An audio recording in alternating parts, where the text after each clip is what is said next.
Hi, everyone. Welcome to this session of feedback for the Robot Challenge. My name's Alan Hunt. I'm one of the co-founders of the Rookies, and today I'm going to bring on Pablo Gomez, who's on backstage right now. I'm just going to bring Pablo on. Hey, Pablo, how you going, Hey, mate? hey, good. How you doing? Hey, everyone. Yeah.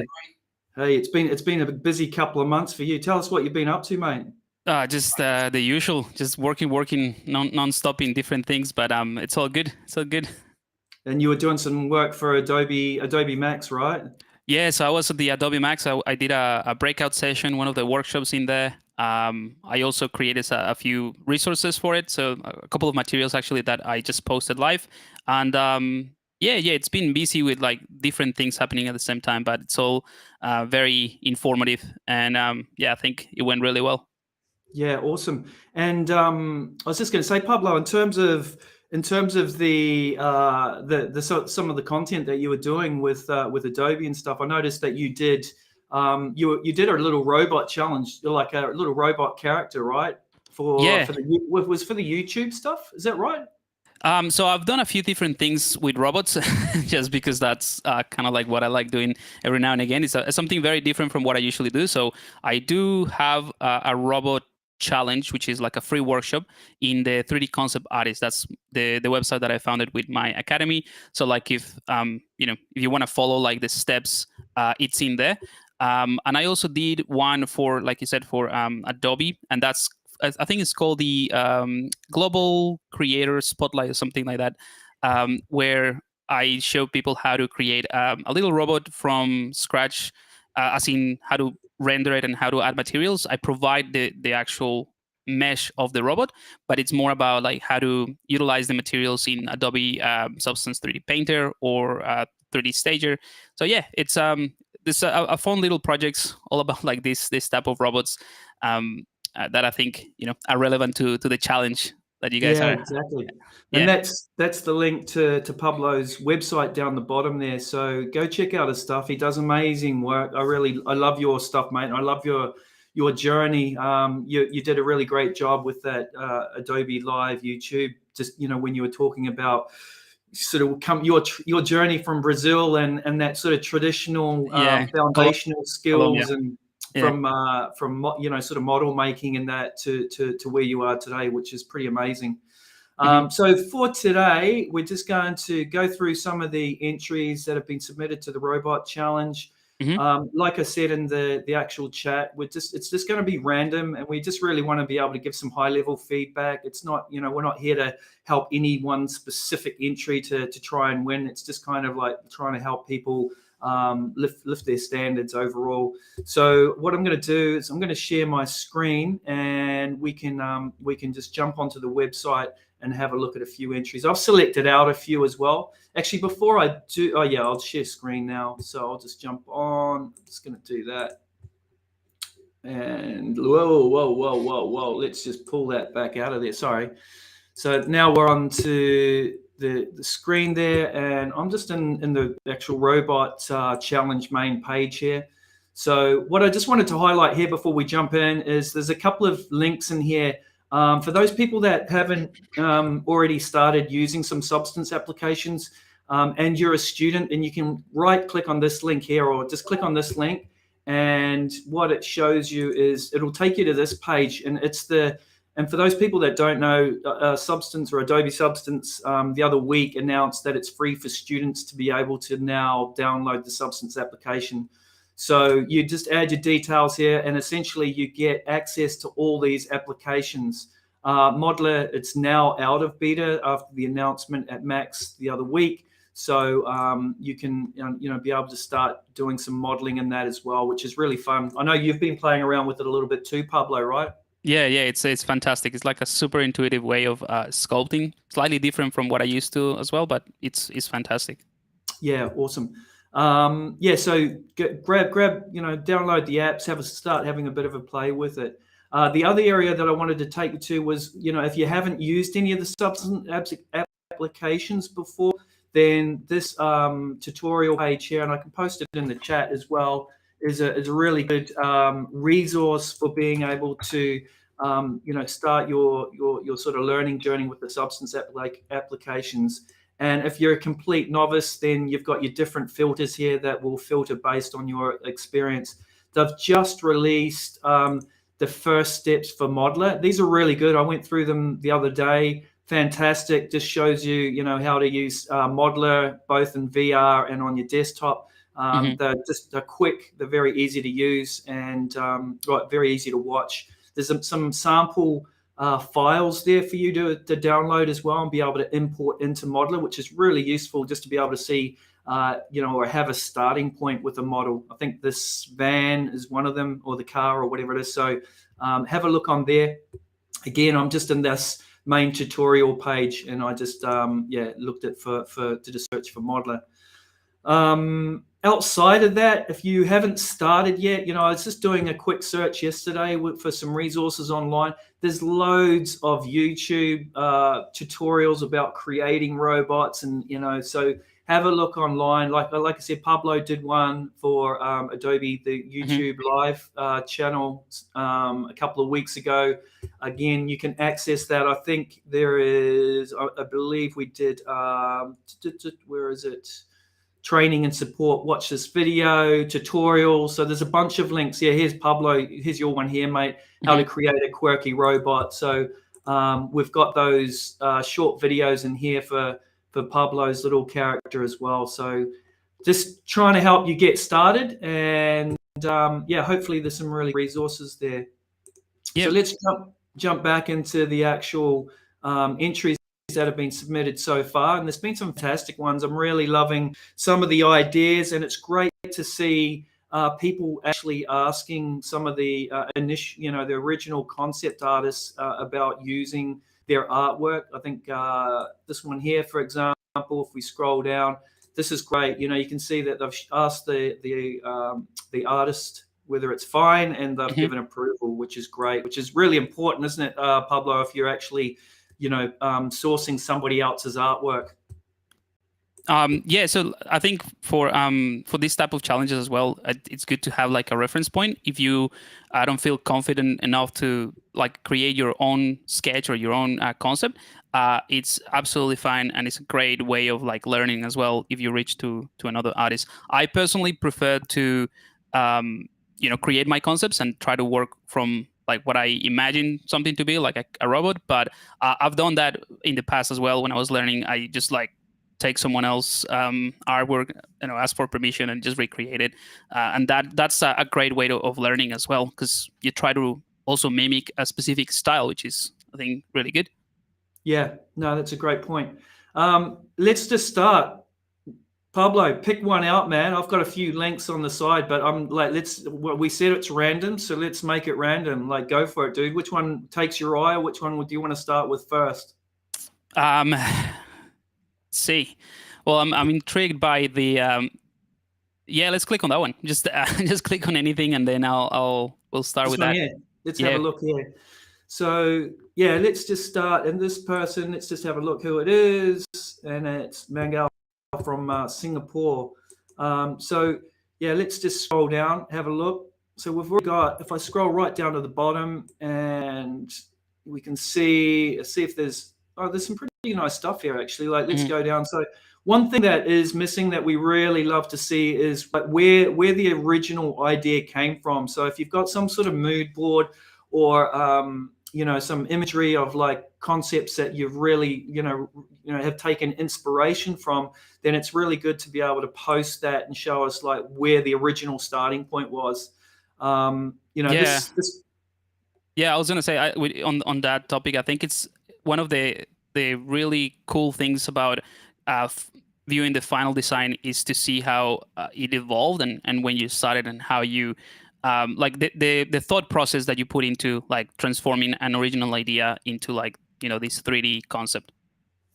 Yeah, exactly. And it's also just sometimes when you're texturing or modeling or whatever it may be, you can get lost because you're just so focused on that just to have a reference point that you can come back to and go, oh, that's right, I need to add texturing detail here because that's what I'm sourcing from my reference point.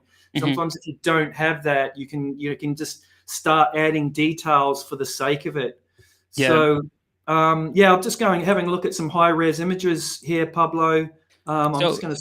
if Yep. you go back to the kind of like close up that you had, Yeah. just on that same topic of like having that resource pack or your mood board and certain references, I think like this is a very specific and I would say practical advice.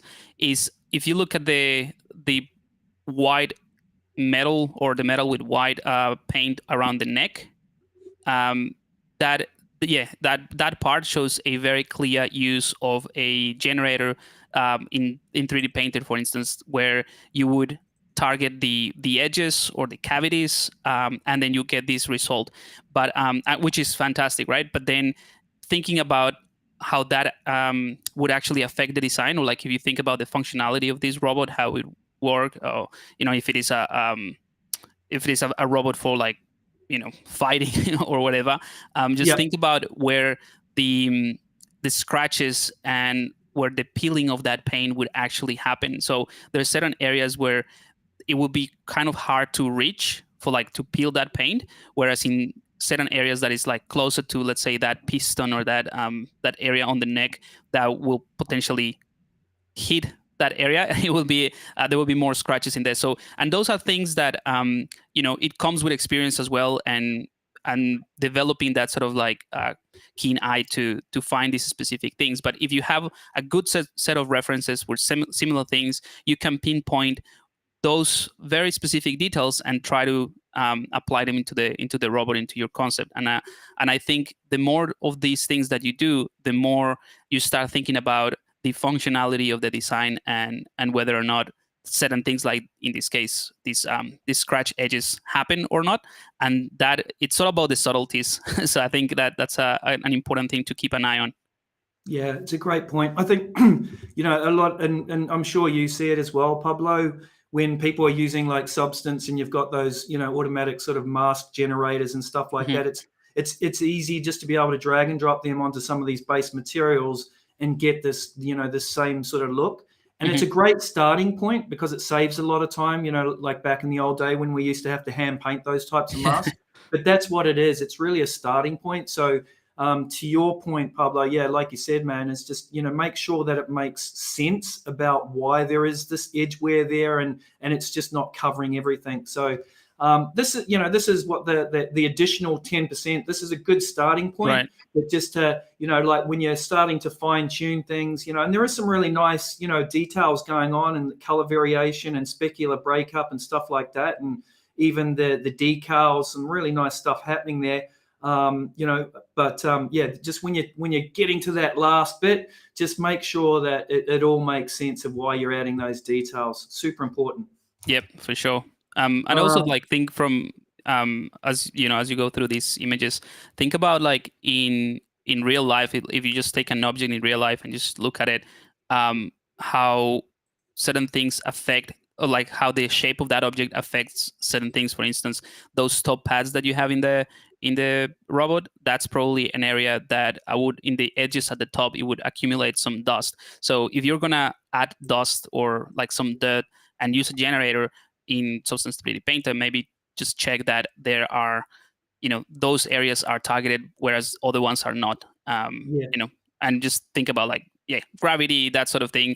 How if you print this out in this format and just put it in your garden or in the park or whatever, and you will leave it there, what would actually happen and how it would weather down in certain areas. yeah, yeah, great point. And just also consistency. Like you got edge wear happening here, and dirt and grime, and then you've got some really quite clean bits of metal. Hmm. And then again, the overall feel of it is quite grungy and worn and dirty. And then you've got sections which are super clean up here. So you just need to bring everything into the same world when you're thinking about the texturing component of it. Hmm. And always something that I say as well to my students is like, go all the way. Just do these, like, put all the text, everything that you need to visualize this stuff. Always go all the way, and then dial it down. Always Yeah, dial it down. So yeah, if you yeah. think, for instance, those hide maps or details, the like understand why you're adding those, especially around those two, I would say lights, the blue lights on the left-hand side of the head. Next to that, there's like this hide map that is very, very visible. This yellow, yeah. So it's hard to kind of like know that is this like a layer of paint or what exactly that is. So that again is going all the way to understand what's happening, and then you can just dial it down, and it makes it a bit more realistic. Even if you're going for a stylized look and obviously a robot, a sci-fi, trying to pay attention to those things really, really helps. Yeah. No, great point. Excellent. All right. Well, we're gonna try and get through a few. So that's one. Well, let's take it back and we'll jump into another one. I was going to have a look at this one because that one sort of caught my eye. Mm-hmm. Just this one on the keyring bot here. So great to see some updates. We love seeing regular updates, which is awesome. Just one thing as well, if you have modeled this in Substance Modeler, make sure to either add a hashtag down the bottom. So you've got Max here. So just add your hashtags, making sure that we're able to identify what Substance programs that you've used in it, or add it into the description. In the rules, we're saying that, hey, if you're able to use a few, because it is a Adobe Substance contest, if you're able to use a few different Substance applications, then you're going to get a few extra ticks for that as well. Mm-hmm. So let's have a closer look at this one. And yeah, Pablo, go for it, man. Yeah, this is great. I like the idea of having a little robot that floats around in your keyring. So the concept is definitely doing it for me. So I think overall the shapes are working great, because like there's consistency of like these soft forms all around, even with the bolts, like the decision of like using this type of round bolts or screws as opposed to more sharp ones goes really well with the design. I think having the floating hands is always an attractive way of presenting something. Can kind of like, it just gives you that sci-fi look, or almost like a fantasy, just maybe hold together by magnets or magic. So I think that one is looking really good. I think the whole setup, like the scenery of it, obviously brings that concept to life even more, because you can sort of like see what, like the context of where this keyring is. The main thing I would say though is that when you have something like, let's say, this keyring robot, and you have these other elements in the scene like the keys and the rest of the stuff, that creates a scale reference point. So straight away what I can see is that those tiny little bolts, even though they're really good, the ones around this the screen, let's say, of the face of the robot, they are way too small compared to the scene. So I would remove those or replace them with something that practically would make more sense. And this is something that I see a lot in this type of robots and mechas and stuff like that.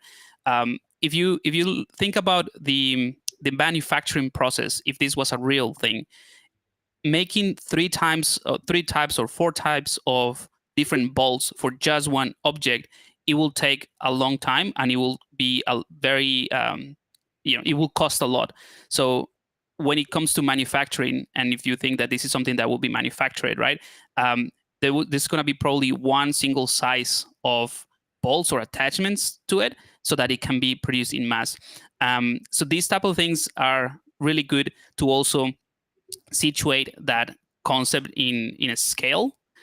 So I reckon I would say the main piece of feedback for this one, because everything is working really well for me, is that it's just to figure out the scale on the robot, and figure out that the details actually match the scale.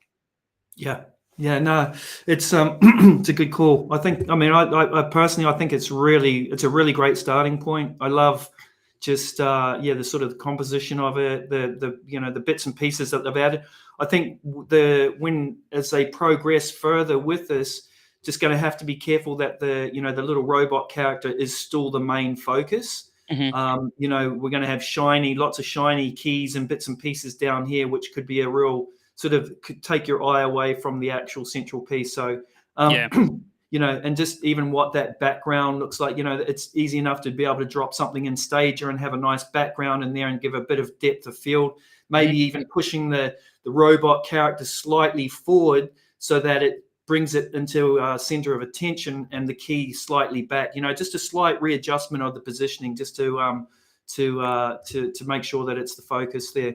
Yeah, absolutely. I think that's it's important to figure out these type of things and the framing of the camera and all of that early in the stage, especially if it's going to be a final concept. An image, 2D image. Yeah.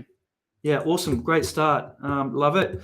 Let's drop into maybe the toaster. Let's have that one. I was going to say. Cool. So we'll scroll down and see where they started. So we've got a couple of images here.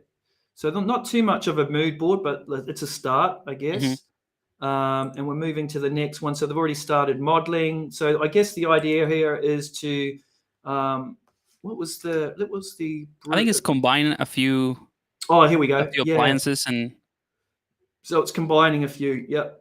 Yeah, to build something. Going to make a little robot that provides happiness based on appliances and turning them into evil toaster. Burn the toast and stuff. Okay, cool. So it's still really early days here. Not too much to see. Still at the modeling stage. So maybe we'll jump into something else.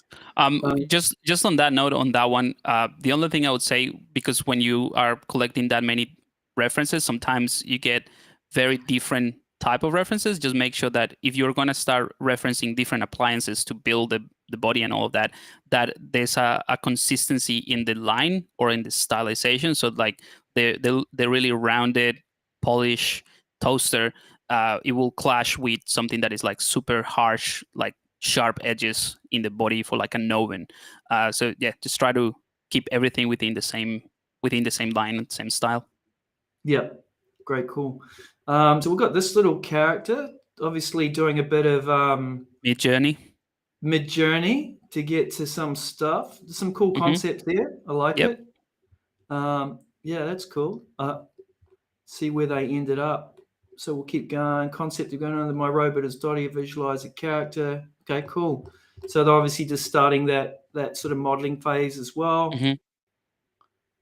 Getting to the reference one that they're using. Oh, we've got a little bit of a marmoset. A prototype. Yeah. Let that load up. Cool. All right. So yeah, gone through the modeling phase, added some materials. It's looking pretty basic, but simple, but cute. This kind of where we're at, and I've done their sort of final render. So yeah, I mean, yeah. What's your thoughts on this one, Pablo? Yeah, I think, like you said, it's looking pretty basic, but I think that goes with the intention, I suppose, like with the style. The thing that sort of like strikes me straight away is the pose.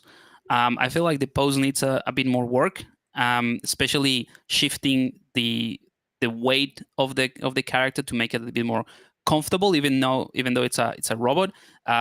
It feels like almost like that leg on top of the rocks is not necessary. Like this is not like is not providing any support. It's almost like he's stepping into something, but it's not necessary for the pose. So I feel like it needs a bit of work, perhaps rotating things slightly or tilting the body a little bit. That could help.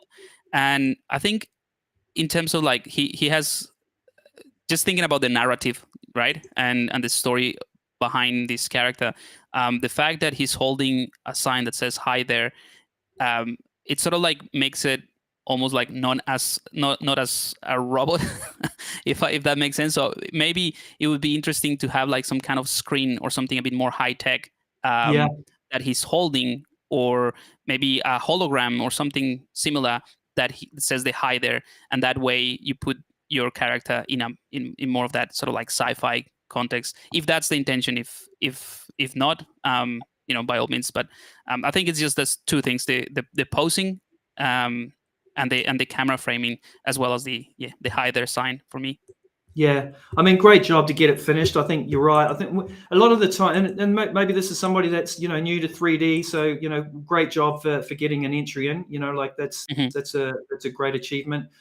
When I look at this, I'm like, I look at that leg and I'm like, how did that one actually turn up there? Is there some sort of like it just even when you're looking at robots, it's sort of anatomically, it still needs to kind of feel like it works. You know what I mean? And I mean, you're a character artist too, Pablo, and it's like, you know, even if you're doing some sort of ZBrush sculpt or whatever, you know, that even you know, muscles and stuff like that, it has to kind of make sense in a physical world that it would actually work. So when you're doing sort of these robots, you know, making sure that it actually feels like it could work is important. But yeah, bit of work to be.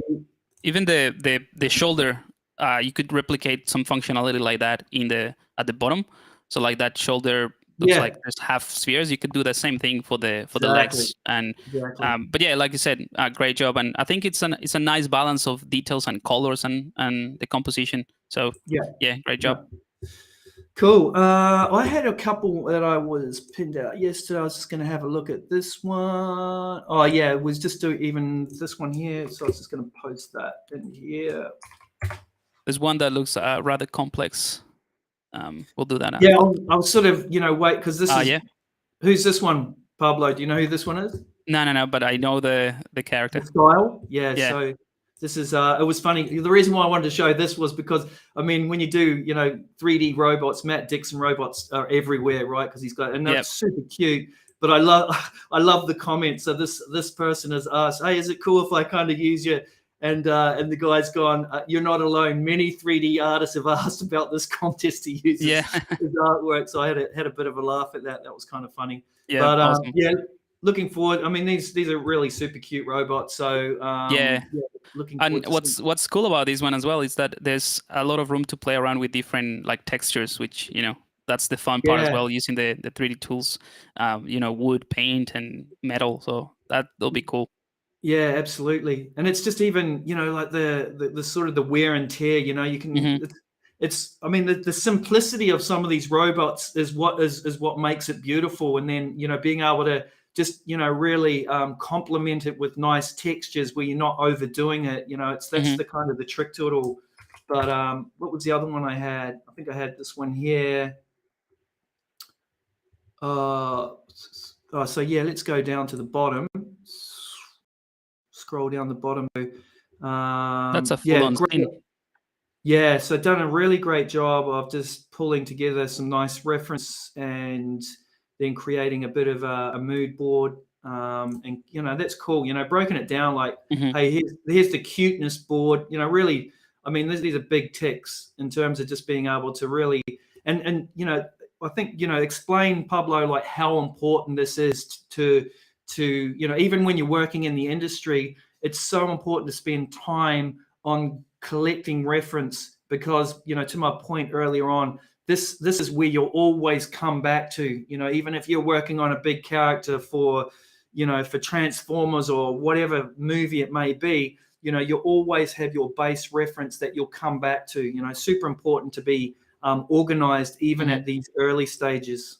Yes, I think it's probably the most important foundation to be able to have and collect good references as well, not just because I like to think about this process of collecting references as I almost have like two boards when I work on a new project. I have the reference board and I have the inspiration board. So what I do with the inspiration board is collect everything that just like speaks to me, maybe from other artists that are doing like really cool stuff. I just collect their things and just have that as an inspiration. And you know, things like I like the color, I like the composition, I like the style or the proportions. And then I have the reference board, which is more most of the time it's real stuff. So if I'm doing like a robot, I will just collect reference of like you know, these machines, like massive machines, you know, almost like building sites, that sort of thing, so that I can see how like pistons and you know, the hydraulics and the hose and all of that that type of stuff works, so that I can see how I can implement it in a character design or use it in a character design. So having those two boards, inspiration and things like Alvin said, just go back and refer to how this actually works. Does that make sense? You know, the amount of maybe polish that I need to put into this shape, or how much I can get away with just textures. That sort of thing is really important. And yeah, it's fundamental for any project, really. Yeah, no, absolutely. Just had a quick question, which I'll pull up and see if it comes up. Yeah, said I have a question. Can you freely interpret what is cartoonish without losing points? I find robots like Chappie that are very charming, which are practically combat robots, but they are not cartoon. Hey, I mean, yeah, it's a really good question. Just I think when we the description or the art brief is about trying to make it cutesy and stuff. I think you can still have those types of robots, which are a lot more hard surface, hard edge, and like you said, combative. But you can still have facial expressions or certain features on those types of robots that still provoke some sort of emotion. So like I think there's still scope for you to be able to do those types of robots. It's Mm. just that the skill is going to be adding those facial details and bits and pieces that still, yeah, like I said, provoke some sort of emotion. Yeah, for sure. And it sometimes is just a matter of how you combine, or like even the contrast of like a super tough robot, but then you have like the whole face is a screen, like the one that I did for Adobe. It was just basically a screen, and it has this two big dots that the larger the eyes, the cuter the Yeah, robot, and yeah, that's all it is. it's a good point, Pablo. So yeah, actually, just even on that, like, so big. What are some of the things that from your experience that really help sell?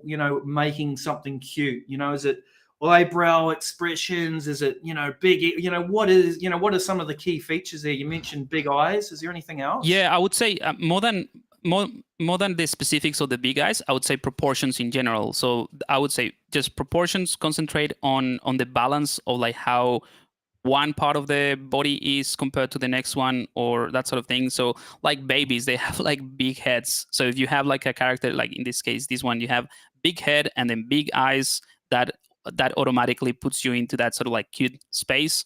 And also like how far apart the eyes are, that's kind of like something that it's been in the evolution process. Like if you have like the eyes on the sides, is more um like the prey, whereas if you have the eyes like close together, right, pointing at you, that's kind of like the predator. So like think about a tiger versus a cow, right? So like the placement of the eyes also makes an impact, but it has to do as well with the scale. So yeah, just Yeah. big eyes maybe close together a little bit, that would be cute. If you put them too far apart and tiny, it looks still a little bit cute, but a bit more like a weird thing, which is also Mm. cool, that I like.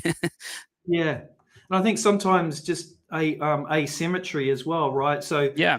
like things aren't perfect when you've got that sort of one eye that's a little bit further down or something like that. It's just those little nuances that really help make things look cute.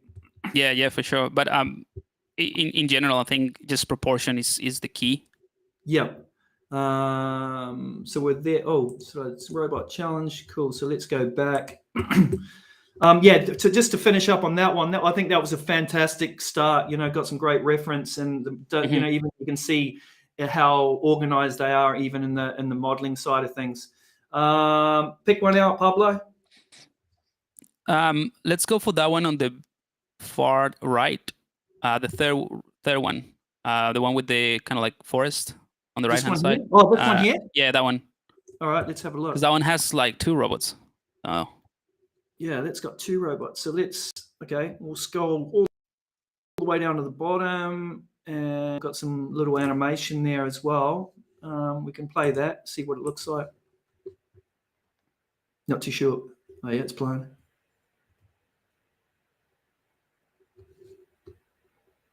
Finding Anna. oh wow, it's like a whole short Yeah. film.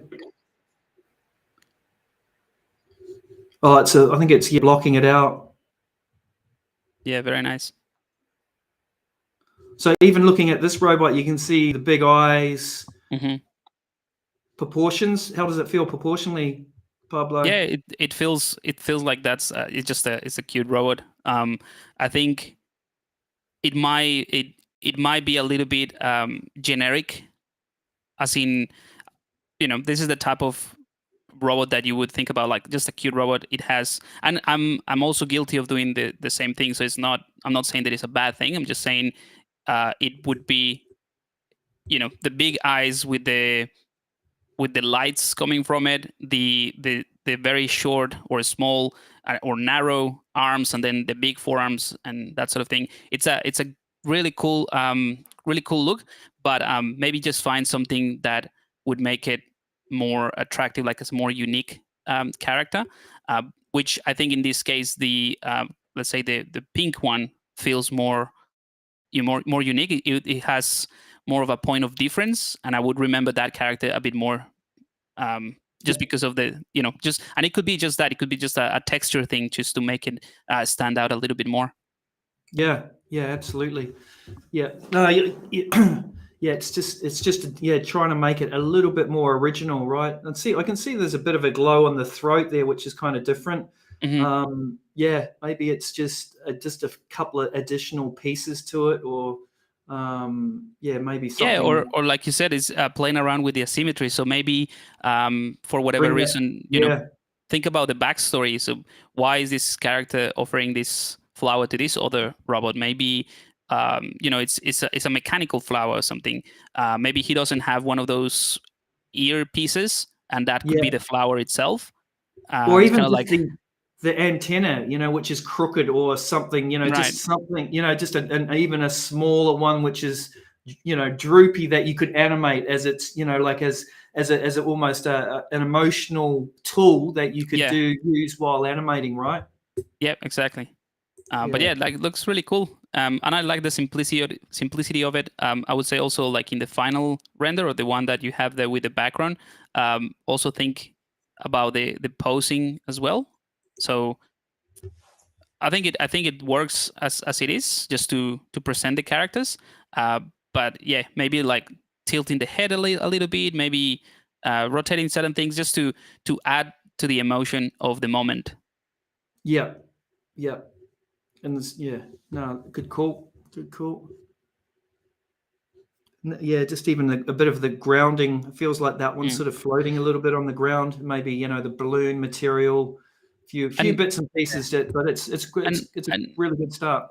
With that also, just like what we mentioned before about like having reference points for the scale, with the size of that tree and those rocks at the background, it feels like the characters are actually quite tiny. Like I would think like this big, maybe 5 centimeters or something. So that means that flower that he has is not real, or like, that's what I'm saying. Maybe do something that is like made out of metal and pieces of metal, so that it can work as a flower, but not the real flower, right? Not the real rose. And the same thing with that balloon. I think the balloon is a little bit out of context in here, but you can still have it. It's just, it will be, bigger, 8 times bigger, and it could be a very interesting asset that you can utilize for the composition. So if you imagine this balloon to be like a lot larger, you wouldn't have to see the full thing. You just see like something at the top, like he's holding it from the string. And that also, because it is a balloon, it has this translucency effect. So the lighting could cascade a little bit of that red on top of the, the characters, and that brings that into a little, using the lighting as well to frame the composition a bit more, and focus the point into the scene. Yep, excellent. No, good start though. Good start. Good feedback. Yeah, very cool. I'm going to jump onto the second page just so to make sure that we're not, missing a few of the recent ones. Right. And this one looks cool. Let's just jump into this one. Storage robot. We've got a sort of a bit of I don't know if that final sort of render there. Well, let's have a look. Well, we'll go down, see where it sort of started from. So it's pretty basic. We've got a simple sketch, and they've just straight into it. Mm-hmm. So thoughts? Yeah, it would be, like you said, good to see a bit more of the evolution of the project, or like what's the reasoning behind it. The name itself suggests that this is a storage unit, but I don't see where to store things or how it would store things. Maybe it's just storing information, but like making this type of things a bit clearer in the robot would be ideal. So if it is not something that, like a chest that opens to store like a physical thing, and it's just storing data, creating some kind of like input device, something that it's more familiar, like just to add to the familiarity of like what is a storage unit, whether it's digital or physical. I think that would be important, because I think that the toughness and the the strength is there, and Yeah. all those reinforcement plates help to help with the idea, but it's hard to read exactly what type of storage it is, and maybe that's something that would be good to have. Yeah, yeah, and I think when I look at it, it's so really sharp edged as well. I Hmm. feel like it could have done with a bit of a bevel on some of these edges just to take away some of that sharpness. But I feel, yeah, you're right. The weight, it feels heavy. It Hmm. feels secure. It would have been cool just to maybe have a few more different renders of different angles, just to show, what is that? Is there a lid that opens up or Hmm. whatever it may be? So yeah, it's pretty cool. Pretty cool. All right. And with that one as well, just like think about what we talked about, the very first concept that we talked about, the the fact that there's some areas that it feels like the rust and the paint and the scratchings are everywhere. Just figuring out where those things go is, I think, is important, even at a simple concept like that. Yeah, cool. Somebody just mentioned before as well about not having the modeler, tag in there. So we'll get that added because that's a really good point. You can see Substance Painter is there, but maybe modeler hasn't been added yet. So we're a little bit behind the eight ball there, but we'll get that. Hmm. We'll get that added. So yeah, just having a look at this one. What do we get? How are we going for time, Pablo? We're 10:41, man. We've gone for a bit, so we'll do a few more, and then Yeah. we'll sort of finish up. So this person's done some concept art, draw an inspiration, Hmm. gone through, done some modeling of it, which is cool. And here's a bit of an update. Hmm. I've made a low poly model in Maya, added. So yeah, I'm guessing this is the high poly version because it looks Hmm. pretty dense. And that's the update so far. It's looking pretty good though. So Yeah. this one could be fun. It'll be fun guy to sort of texture.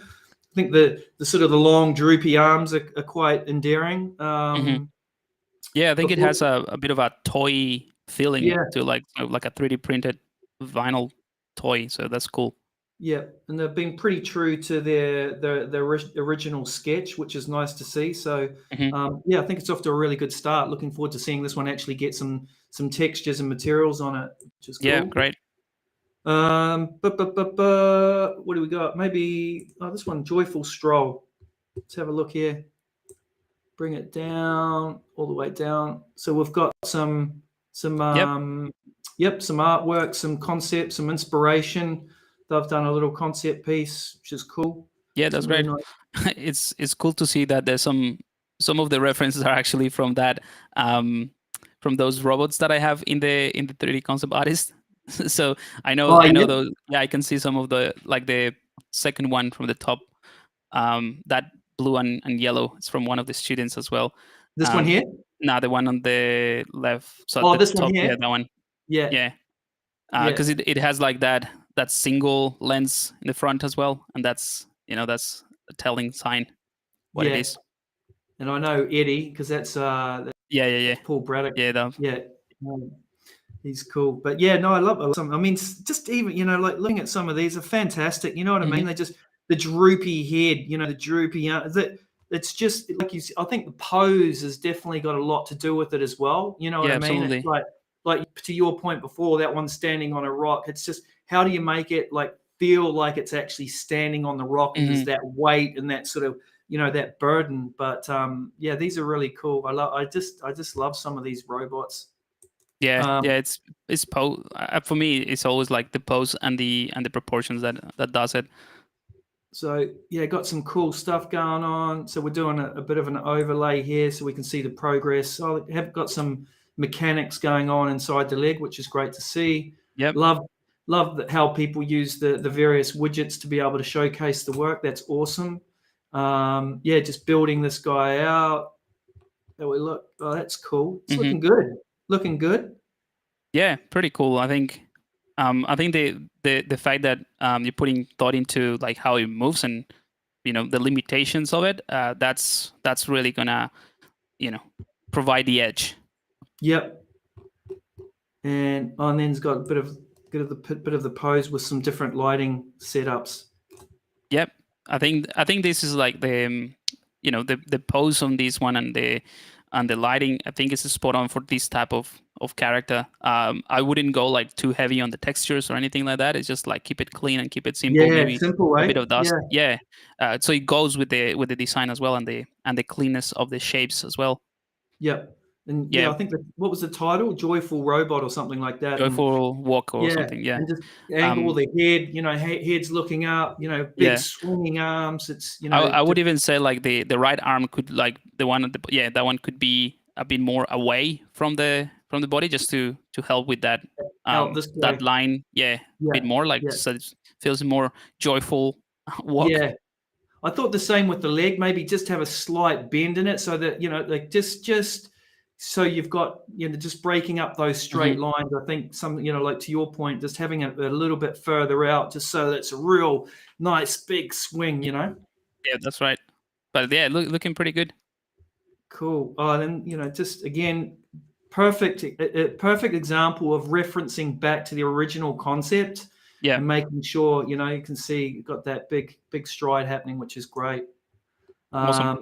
Laying out the UVs, that's awesome, and just got an update with that. Fantastic, really good stuff. Looking forward to seeing how this one finishes up. Actually, joyful Yeah, great. stroll. Nice work, Chris.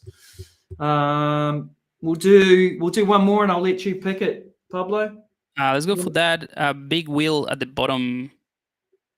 This one down here. I think so. Yeah, my camera is in Okay. here, so I think Actually, it is. before we do that one, because I seen this one yesterday, and I was just going to make a point because I wasn't too sure what part of this. And I just think what part was like actually a robot. You know what I mean? I think they've missed the Hmm. art brief a little bit here. So there's a bunch of assets, but to me, I'm not sure like what part is the robot. So I just wanted to make sure that whoever's doing this understands what the brief is. Hmm. So maybe we'll see more of that. Well, it's more of a shading for personal projects. So maybe this one isn't relevant for the contest, but that's okay. Right. So this guy here, let's have a look at the wheel. So Right, go the Star down. Wars concept. Oh yeah, cool. We'll go all the way down. Oh, I think that's adding some stuff. So let's have a look. Start here.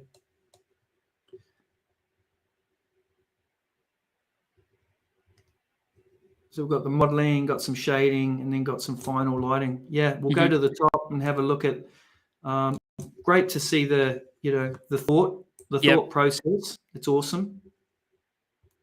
Let's have a look at that. Actually, go high res. Oh, that's close. Yeah. So yeah, go for it, Pablo. Yeah, I think it's looking pretty cool. Like the idea is awesome. I think from the original concept that you had before on the right hand side, it would be great to sort of like see the same sort of like roundness at the top or like that sort of camera thing. In the 3D version, it's a very blocky piece, very sharp. So I think that's a little bit of a contrast with the rest of the style of the line of the robot. So I think changing that a little bit would be more in line with the rest of the design. And I think some of the lines that are in the actual sketch, like the way that things are, a bit more asymmetrical, would make it a bit more interesting than that the current simple lines. And but generally, I think it's a really cool idea. Um, yeah, it's more about like refining certain edges as well, like maybe adding some bevel to it.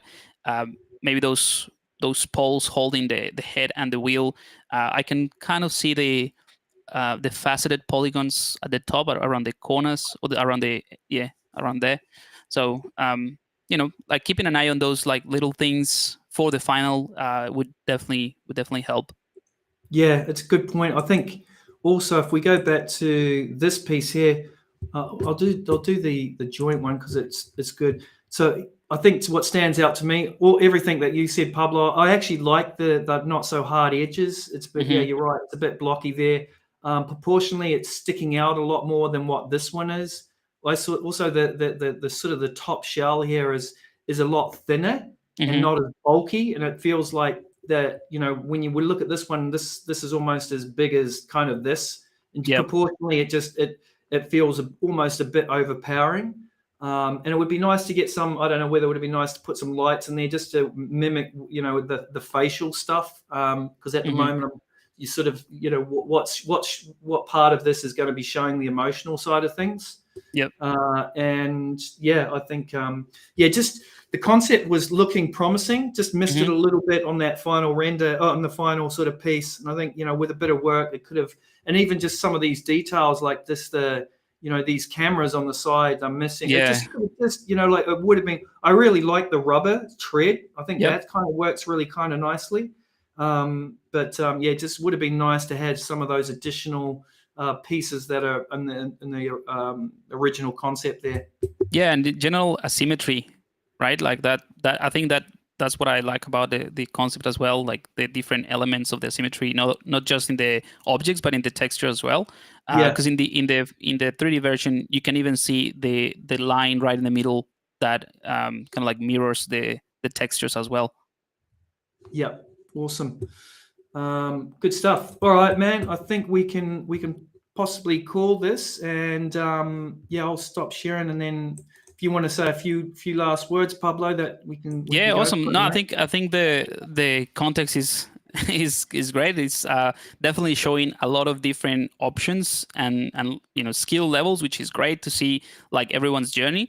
I'd love to see more about the thought process of how you got to a point that, or the final render. But I think it's looking great. Looking forward to see the rest of the robots.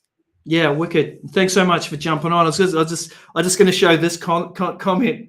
Feels weird to see Elwin and Twitch. That's actually, I recognise one of the students from Art Centre in LA. Hey, how you going? Great job on getting the job. That's awesome. But thanks for coming on, Pablo. Well, I'd love to do it again with you before the end of the contest, and we can do it maybe in a couple of weeks and see how the progress is, and hopefully this has helped people improve their work and give some additional people ideas about how they can improve their pieces as well. So for sure. Thanks for coming on. Really appreciate it. And we'll let you know when we're going to schedule the next one. And no worries. Have a great day, Pablo. All right. Thank you. See you guys. Bye. Ciao, ciao.